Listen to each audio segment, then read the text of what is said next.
Olá, boa noite. No Globo Repórter de hoje, vamos falar de um grande desafio que o mundo está enfrentando. Os eventos climáticos extremos, como o que atingiu o Rio Grande do Sul. O estado sofre as consequências terríveis de uma nova enchente, a pior já registrada na região. Por todo o Brasil, ondas de calor, tempestades e a seca não dão trégua. Ainda é possível evitar que esses desastres continuem se repetindo?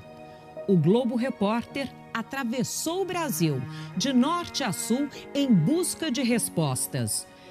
E presta solidariedade a todos os que viram de perto e sentiram na pele a força das mudanças no clima.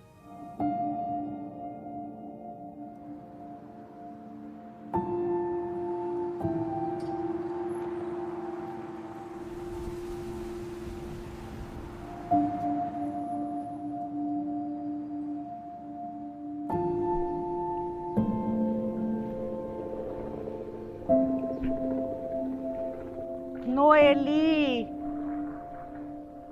chega aqui. Ai, Noeli, que tristeza, menina.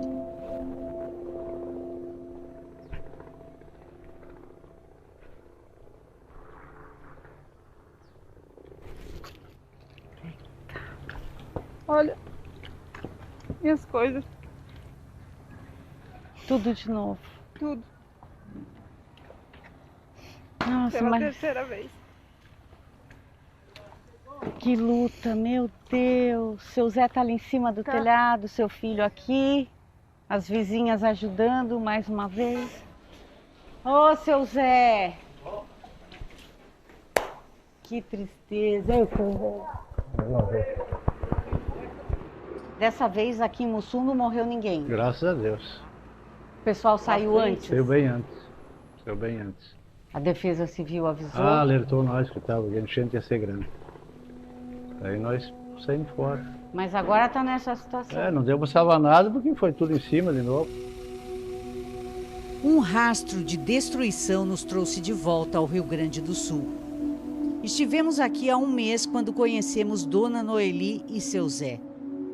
Agora, a inundação em Porto Alegre destruiu estradas e bloqueou o trajeto que tínhamos feito até o Vale do Taquari.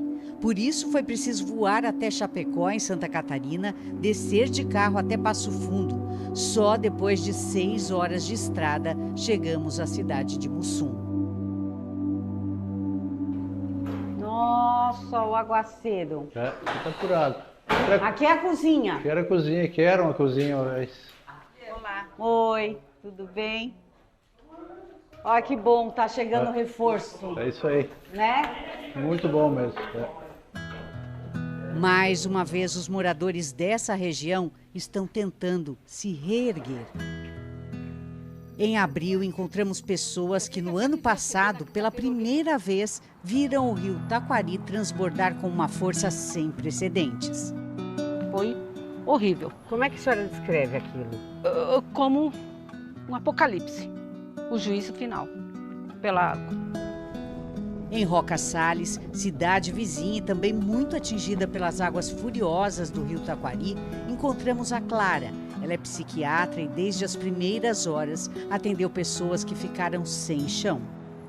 Foi uma resposta da comunidade muito imediata, assim, e muito intensa.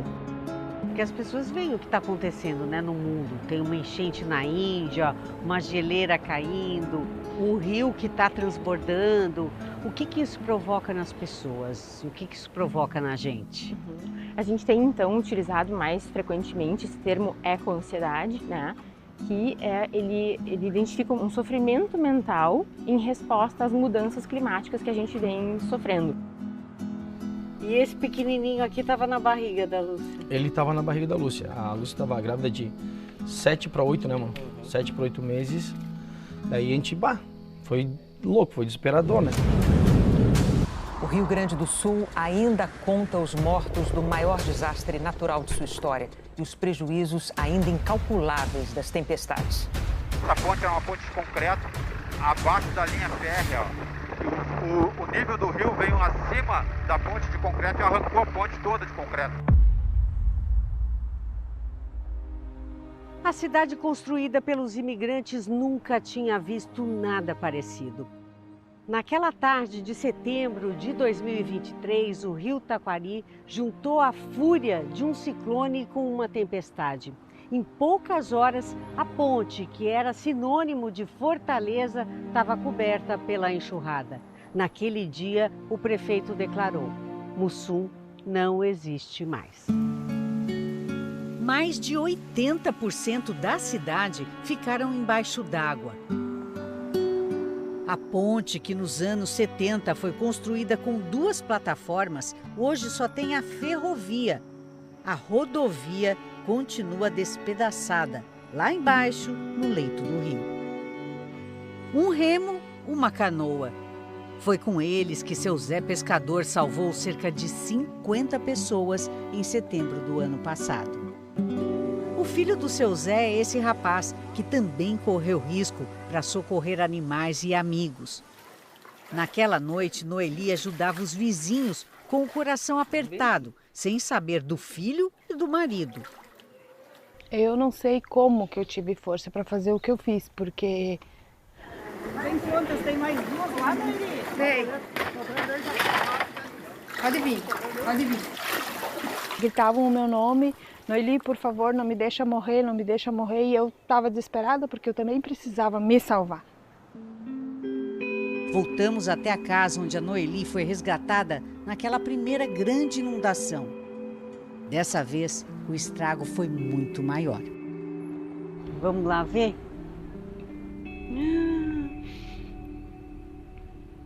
Olha a rua como está.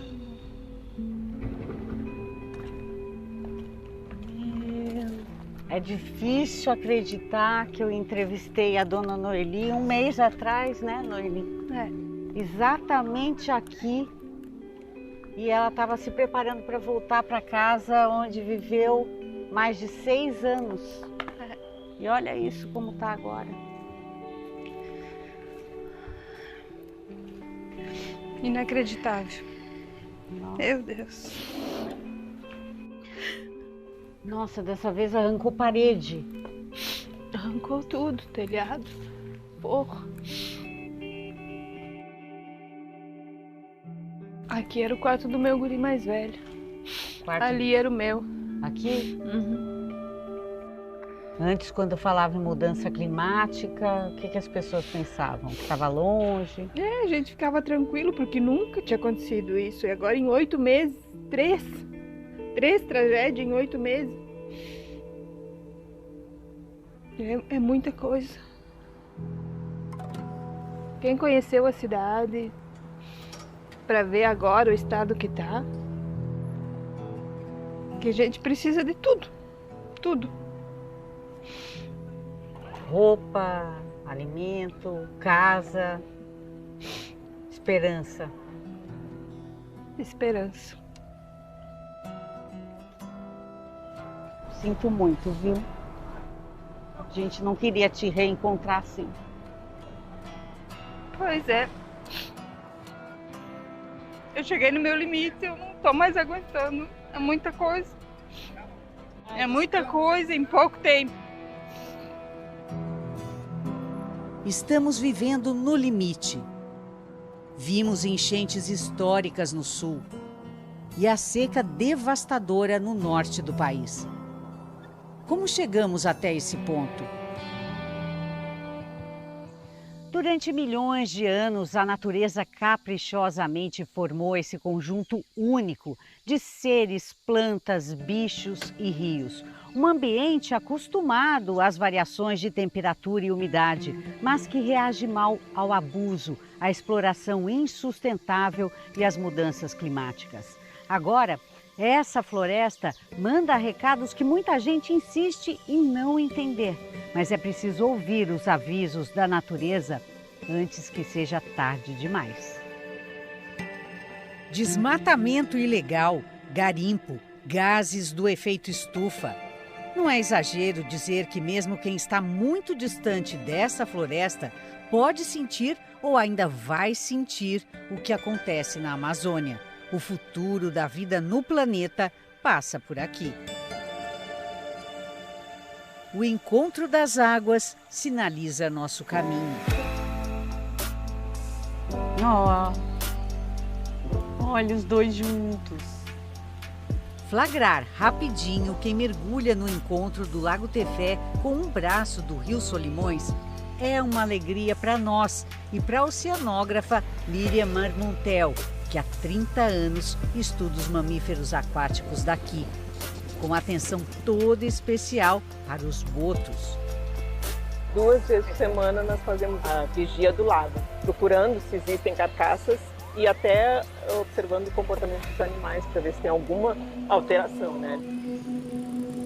Logo, os urubus sinalizam tristeza. Um boto vermelho, já em avançado estado de decomposição, é recolhido para análise. Muitos desses casos é por interação com pesca, né? E vocês fazem um trabalho para mudar um pouco? Fazemos um trabalho também de educação ambiental com as comunidades para mostrar a importância do boto e encontrar maneiras de evitar esse embate. Miriam, agora tem notícia de outro boto? Sim, um pouco mais rio abaixo. O boto tem um sinal que pode ser de pancada. Ele também será analisado. É um macho, adulto, pelo tamanho. Tudo vai sendo registrado pelos pesquisadores e é com eles que navegamos também por lembranças dolorosas de 2023. Um ano de calor extremo na década mais quente da história. O que você sentiu ali? Pavor. Pavor. Era uma coisa assim totalmente inédita. Nós suspeitamos é que eles foram afetados pelo calor, uma espécie de hipertermia, que desorientou esses animais. Inclusive nós tivemos episódios e foram assim, cenas muito dramáticas. E essa, assim, quem vivenciou nunca vai esquecer. Dos animais em estresse, circulando em torno do próprio eixo, não conseguindo mergulhar, e, assim, obviamente desorientados. Eu moro na Amazônia há 30 anos. E nunca tinha visto algo assim? Nunca. Nem eu e nem com quem a gente conversou, os mais antigos, né, as pessoas mais velhas da região. Nunca houve uma seca dessa magnitude, nunca se viu uma mortalidade dessa magnitude. Foram mais de 200 botos mortos. E essas mudanças climáticas estão acontecendo e estão chegando próximo da gente, estão cada vez mais próximos e a gente precisa de alguma forma fazer alguma atividade, alguma ação para modificar isso. As imagens da mortandade de botos no Lago Tefé chocaram o Brasil e assustaram o mundo. Tudo que acontece com o boto na água acontece com a Amazônia praticamente simultaneamente. Quer dizer, o boto sofre primeiro e as pessoas vão sofrer depois. Exatamente. Você teme que isso se repita? Muito.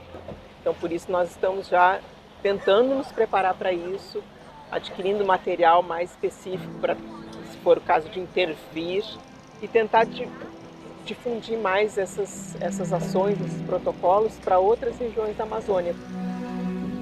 A Ian Fleshman é um dos maiores especialistas do país no estudo das águas. A temperatura que hoje a gente mediu, cerca de 31, 32 graus, naquele período estava 40 graus.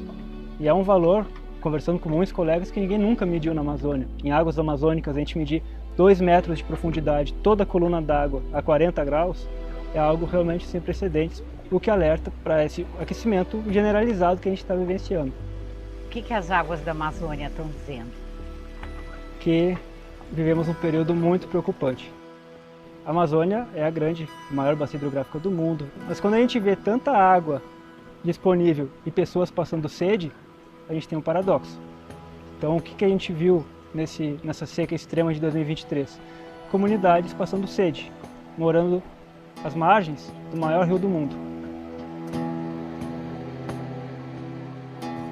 Nós estamos indo agora para a comunidade Bacuri.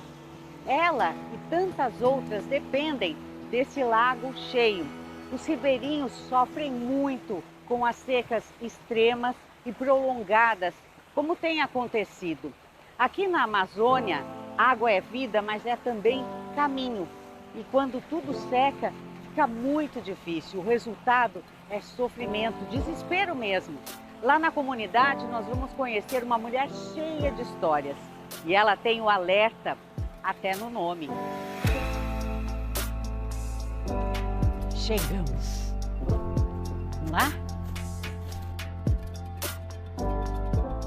Maria do Socorro? Prazer! Ela. Socorro precisou se mudar para cá com o marido e os filhos ou ficariam totalmente isolados. Ela morava naquele outro lado da mata, na beira de praia da Lagoa, seu amado lugar no mundo.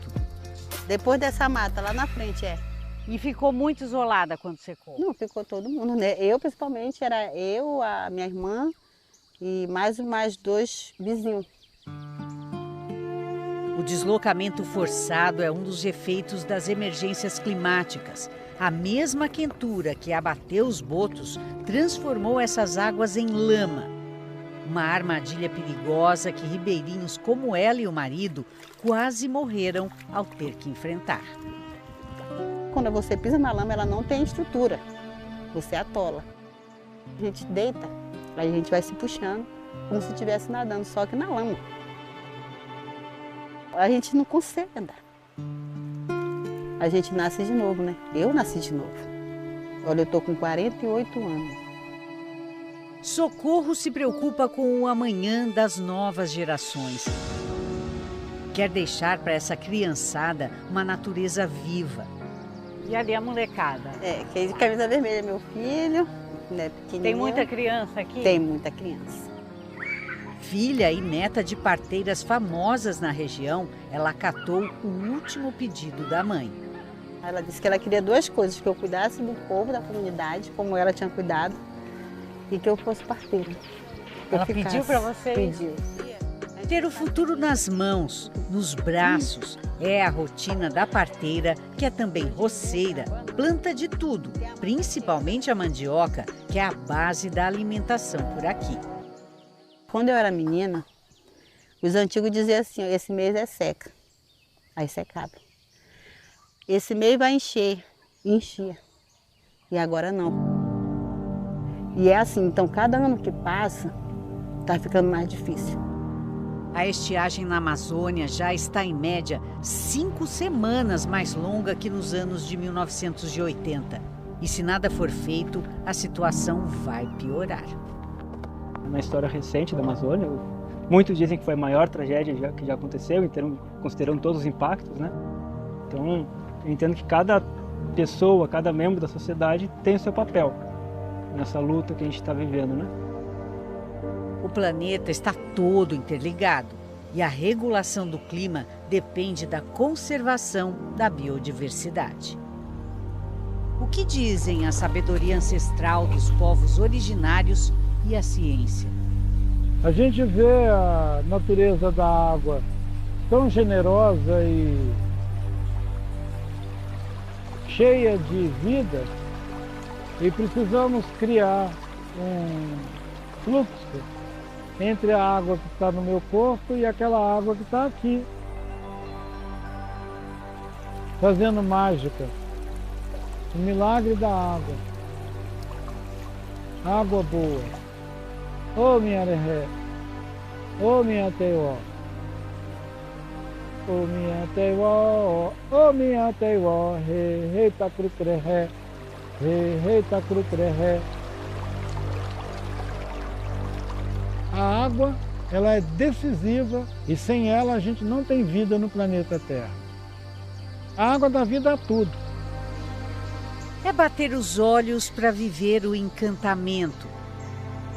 Na Amazônia quase sempre é assim. Um espetáculo de vida no verde da floresta, navegando pelas águas, evaporando para o céu. A floresta como um todo tem uma capacidade de colocar na atmosfera uma quantidade de água na forma de vapor semelhante ao que o rio Amazonas joga no oceano todo dia. E o rio Amazonas joga no oceano 20% de toda a água doce mundial. Então, é muita água que vai para a atmosfera. Sem floresta, sem água. Sem água, sem vida. Estamos na Reserva de Desenvolvimento Sustentável Mamirauá, na região do Médio Solimões. Uma área de pouco mais de 1.100.000 hectares que une ciência e comunidades tradicionais na preservação da natureza. E foi esse o lugar escolhido para dar início a um projeto inovador. Essa é a primeira reserva florestal do mundo a ser monitorada à distância em tempo real. Nessa escala, nunca aconteceu antes no planeta, né? Então a gente não tem mais tempo para perder. E por isso também que esse tipo de tecnologia que dá respostas rápidas é muito importante. Emiliano é biólogo, estudioso das onças e um vigilante protetor da floresta, mesmo quando está aqui, na frente do computador, em Manaus. Uma das espécies que a gente está treinando o equipamento para identificar é a onça pintada.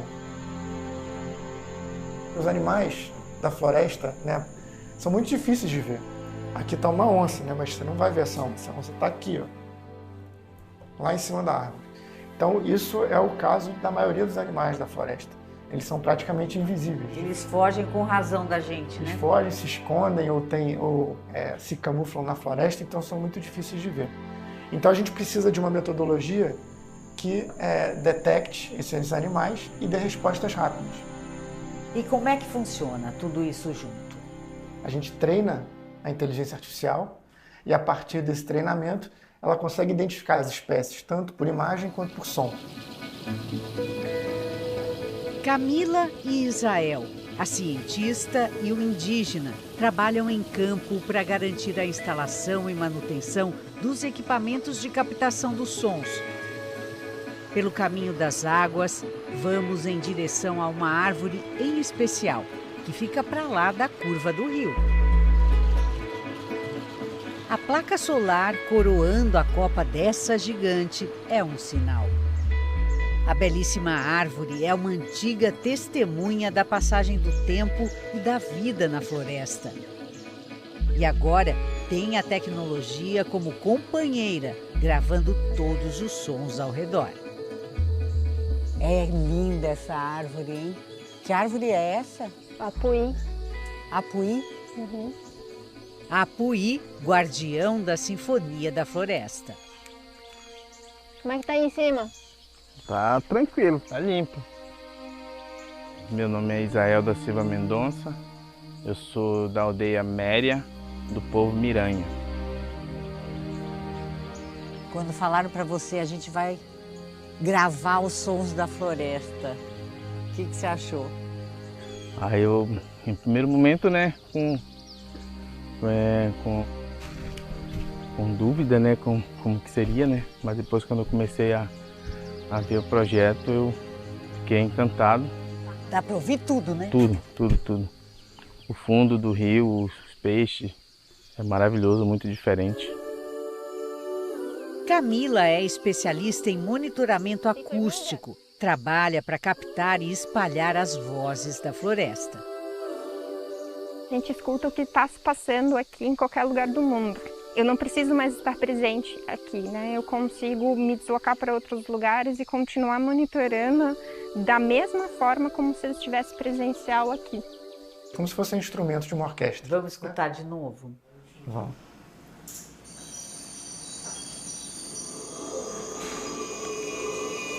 Com a ajuda desse aparelho, também é possível identificar e combater crimes ambientais.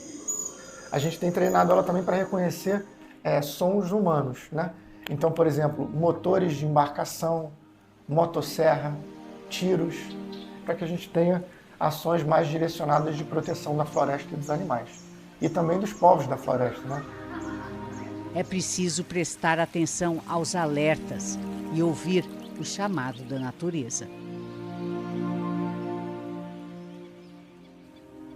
A seguir, nossos biomas ameaçados. Vamos conhecer brasileiros que trabalham para proteger as nascentes do Cerrado. Já, já.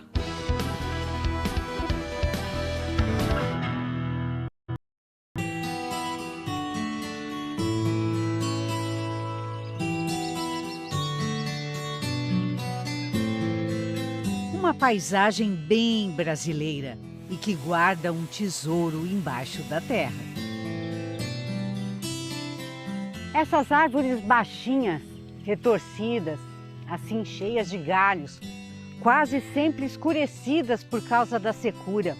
Essa é a imagem que muita gente tem do Cerrado, mas o bioma tem belezas de encher os olhos e tem também riquezas invisíveis e muito, muito ameaçadas. Essas porções úmidas, elas são como uma torneira onde a água aparece.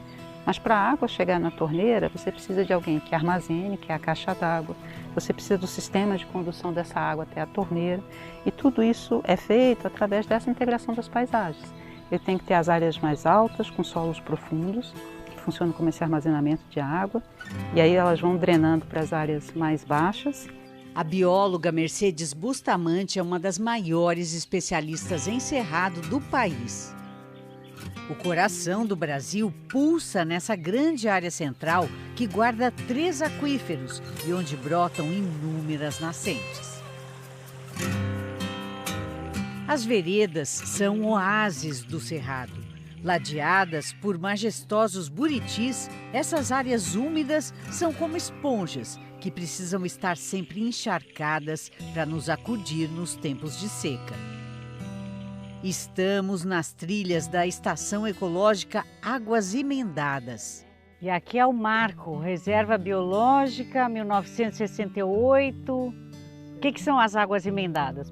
É exatamente nesse ponto aqui em que você tem esse fenômeno, né, da distribuição de águas. Então, uma parte que flui para a região norte do Brasil, representada ali como alimentando, né, parte da bacia amazônica, e uma parte que flui para a região sul do Brasil, para a região da bacia platina. É um fenômeno raro. Exato. Agora, águas emendadas e aqui seco, seco. É. A estação, a 50 quilômetros de Brasília, deveria estar protegida, mas está sob pressão e sofre com o uso intensivo da água. Nós temos problemas grandes aqui, que é a ocupação urbana ao redor. As pessoas pegam área rural e transformam da noite para o dia em área urbana, e o nosso maior inimigo no momento é a grilagem de terra, é a ocupação irregular do solo. A gente só quer que o desenvolvimento aconteça de forma respeitosa e dentro da legalidade, respeitando o meio ambiente, porque não adianta desenvolver e a qualidade de vida cada vez cai mais. Nos deparamos com um cenário que foi ficando cada vez mais desolador. A água praticamente sumiu. E a gente vai vendo que à medida que essa água vai sumindo também, você vai reduzindo as condições de vida dos buritis, né? Então você já começa a ver indivíduos mortos, você já começa a ver muita queda de folhas, né? Isso aqui seria parte do que seria a vereda grande, né? Que já perdeu essa expressão da sua grandeza aqui, né? Vereda grande. É. Sobrou quase nada. Muito pouco do que deveria ser, né? Fazia tempo que a senhora não vinha aqui? Tinha o tempo, eu confesso que eu vejo hoje a área assim num nível de degradação que eu não esperava ver tão acentuado, né? Aí você vê ali o córrego do Brejinho, né? Ficou só a placa para lembrar e ali é a vereda grande indicando. Ah, a placa, vereda grande. A água vai sumindo junto com o cerrado. O bioma já perdeu metade da mata nativa para o desmatamento, principalmente na região conhecida como Matopiba, nos estados do Maranhão, Tocantins, Piauí e Bahia. O cerrado tem uma importância vital para regar o país e alimentar muita gente. Que ainda tem muita gente incrédula que acha que não tem mudança climática, isso sim. Agora já tem outros que são muito mais conscientes, que a gente visita produtores que já têm níveis elevadíssimos de sustentabilidade nas suas propriedades. O meio ambiente, ele é fundamental. Por outro lado, a gente não pode parar de produzir, então nós temos população para alimentar, nós temos meio ambiente para proteger e nós temos a pesquisa para ajudar nessa complementariedade dos dois fatores, meio ambiente e produção. Um dos grandes desafios da agricultura e da pecuária é conciliar essas atividades com a preservação e a restauração da natureza. Uma experiência que está sendo feita nessa fazenda mostra que isso é possível. O campo virou um laboratório a céu aberto. Os donos dessa fazenda no Planalto Central fizeram uma parceria com a Embrapa. Como é que estava isso aqui antes? Qual que era a imagem aqui? Isso aqui, a gente pode ir aqui do lado e filmar a lavoura de soja. Era exatamente isso aqui, era um campo limpo com soja. E para baixo aqui era pasto, então esse aqui era uma área de produção da fazenda. Eles estão testando formas de restaurar lavouras e pastagens degradadas. Vegetação nativa junto com o gado é uma delas. De fato, a gente abriu a porteira da fazenda para pesquisa. Para a ciência. Para a ciência, precisava abrir. Sem água não tem produção, você não consegue produzir, você não consegue plantar, você não consegue ter animais. Nessa parte da fazenda, o plantio de árvores do cerrado deu frutos. Essa árvore, por exemplo, aqui o que é? Aqui é uma pimenta rosa.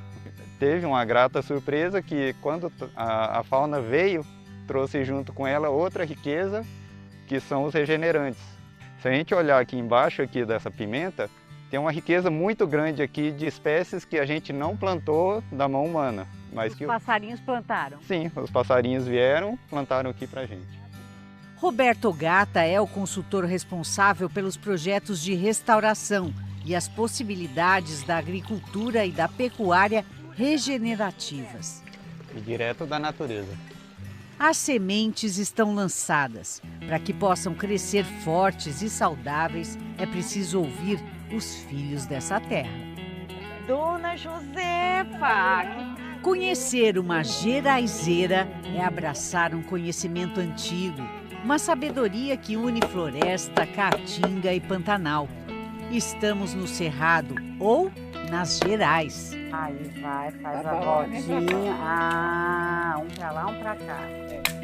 Dona Josefa nasceu nessa fronteira meio baiana, meio goiana, criou os filhos seguindo a tradição de fazer e vender as esteiras da palha do Buriti.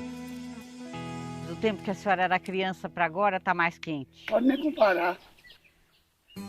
E veio dos antigos o conselho de nunca tirar demais, nunca abusar da natureza. Nós queremos sobreviver, a natureza também tem que sobreviver. Se tirar demais... Aí mata, acaba com tudo, mata os pés. Tem gente que só quer saber de ganhar o dinheiro, não está nem aí que acaba com tudo. Mas não é assim, porque se acabar com tudo aí... Dona Josefa é mãe da Joana e avó da Flávia.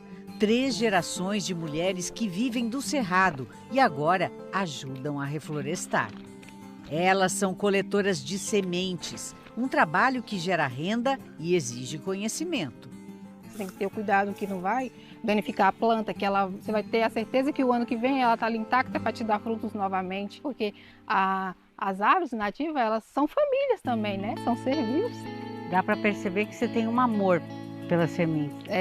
Isso aí é fato, né? Eu me apaixonei pelo cerrado, mais ainda depois do trabalho da coleta de sementes, né? O cerrado tem muito a nos dar, né? Usa para o reflorestamento, usa para o paisagismo nativo e também essas plantas precisam estar aí porque também tem a medicina, né, do cerrado. Flávia e a família são parte de uma rede que une coletores e vendedores de sementes e pesquisadores. A gente tem no cerrado mais de 100 frutas comestíveis, fora as ervas que são muito mais para a área de cosmética, para todas essas áreas que a gente poderia estar desenvolvendo. O cerrado hoje em pé, ele é riqueza. Então a gente precisa preservar, né? A gente precisa plantar cerrado. As veredas e todos esses lugares são como órgãos de um mesmo corpo. Se um deles fica doente, o organismo inteiro sofre. A gente continua predando o corpo da Terra como se não soubéssemos que a gente está estrangulando ecossistemas inteiros. Nós estamos tirando mais petróleo, nós estamos tirando mais água, nós estamos tirando mais solo. Nossos biomas, riquezas brasileiras ameaçadas.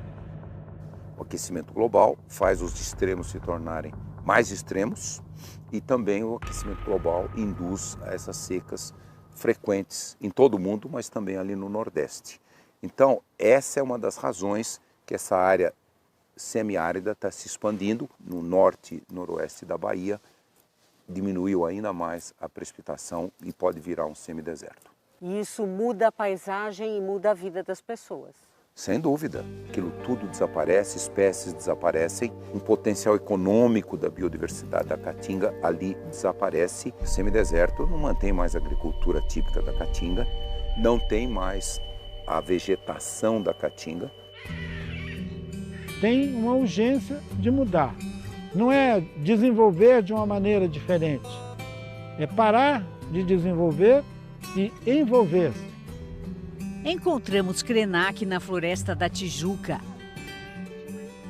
Nós estamos no ambiente ideal para a gente falar sobre as práticas que podem ajudar a Terra a reconstituir, a se regenerar com seus próprios ciclos. A mata foi plantada a mando de Dom Pedro II há mais de 160 anos para salvar do desmatamento as nascentes que abasteciam a região do Rio de Janeiro. Foi uma visão muito adiantada no tempo. Então, esse fantástico bioma, ele não é só brasileiro, ele é planetário. Você tem esperança?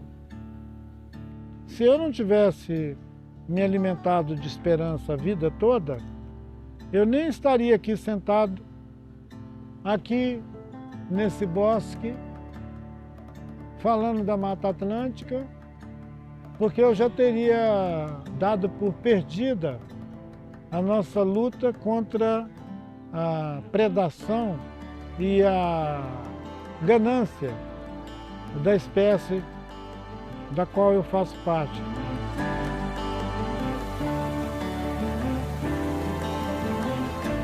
Daqui a pouco, as novas gerações e o menino que já plantou mais de 3.000 árvores. A gente volta já.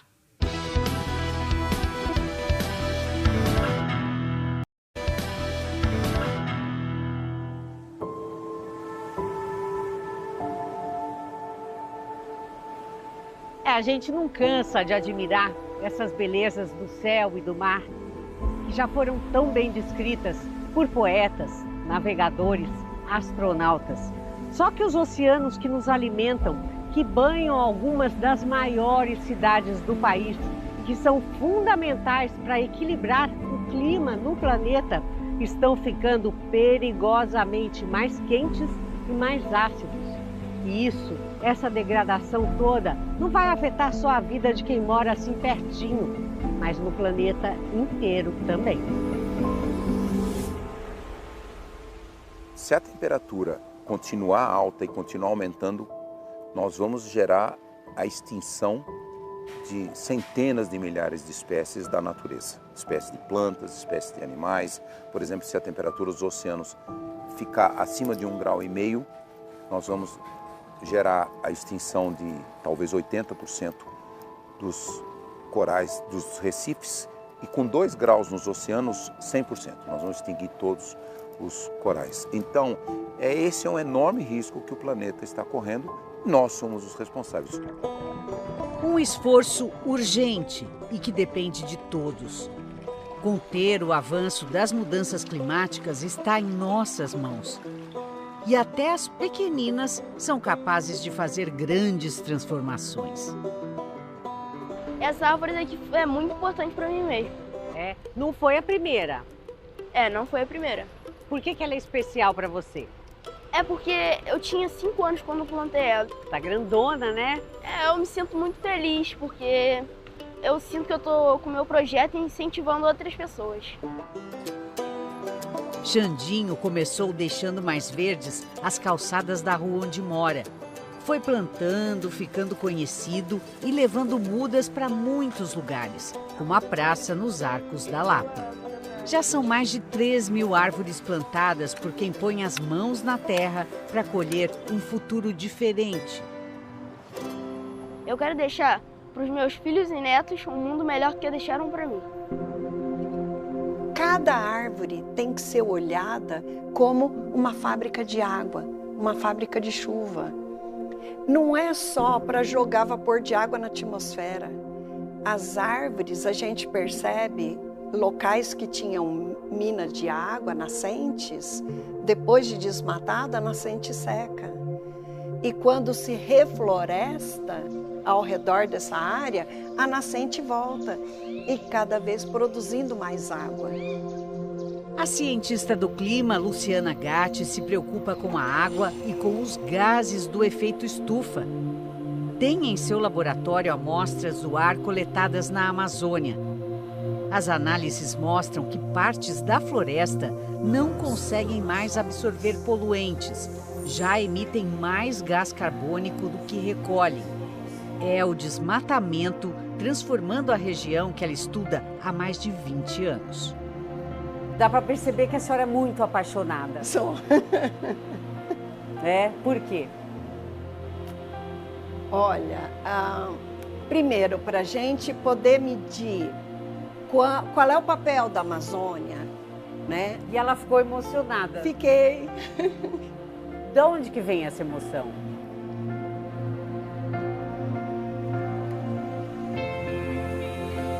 A floresta amazônica, ela é um bem, ela é uma dádiva tão importante para a gente. Pesquisar e entender o que a Amazônia está fazendo pela gente é algo que me maravilha e atualmente é algo que me entristece muito ver ela sendo destruída na velocidade que ela está sendo destruída. As crianças, os cientistas, os originários. Futuro, presente e ancestralidade acumulam sabedoria e convocam. É preciso agir e logo. No século XX, as comunidades humanas não tinham consciência de que eles podiam fazer um dano à natureza. No século XXI, essa consciência é quase que geral. O paradoxo é que, mesmo assim, nós não fizemos nada para melhorar, a gente só fez para piorar. É por isso que nós estamos tendo um aquecimento chamado aquecimento global. A ciência está mostrando isso, as populações tradicionais estão mostrando isso, e a gente está simplesmente ignorando o que está aí posto. Porque não adianta a gente ter resultados para daqui 2, 3 anos, 5 anos. A gente precisa de resultado agora. A gente tirou muita coisa da natureza e já chegou a hora da gente devolver. Você está devolvendo? Eu devolvo o máximo que eu posso.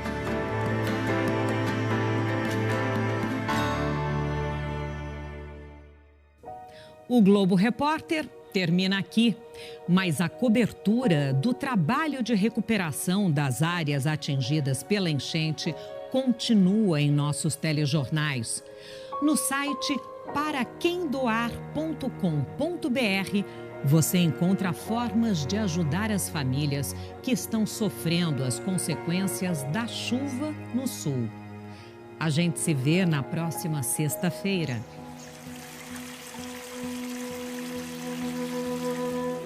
Minha epa bururé, minha epa bururé, burundri, grucré, burundri, grucré, hey, hey, hey, hey, hey, hey, hey.